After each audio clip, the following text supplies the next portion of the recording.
રાજ્યના ખેડૂતો માટે માઠા સમાચાર સામે આવ્યા છે। ફેબ્રુઆરી મહિનામાં કચ્છ, સૌરાષ્ટ્ર સહિત રાજ્યના કેટલાક જિલ્લામાં છૂટાછવાયા વરસાદની હવામાન વિભાગની આગાહી છે। એટલું નહીં, આવતીકાલથી લઘુત્તમ તાપમાનમાં પણ 2 થી 4 ડિગ્રીનો ઘટાડો થવાની હવામાન વિભાગે શક્યતા વ્યક્ત કરી છે। આ શક્યતાને પગલે ઠંડીનું જોર ફરી એક વખત વધશે।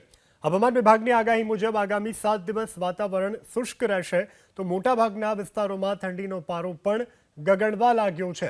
આજે રાજ્યના અનેક એવા વિસ્તારો છે કે જ્યાં વાદળછાયું વાતાવરણ છે અને હવામાન વિભાગની આગાહી મુજબ હાલ વાતાવરણ પલટાતું જોઈ ખેડૂતો ચિંતામાં છે। આ સાથે ઠંડી ફરી વધવાની છે।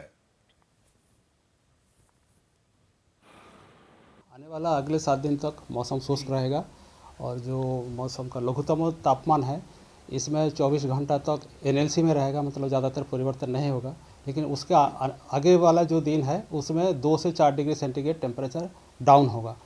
अभी एक साइक्लोनिक सर्कुलेशन लोअर लेवल पे 0.9 किलोमीटर अबव मीन सी लेवल में नॉर्थ गुजरात रीजन में परसिस्ट कर रहा है।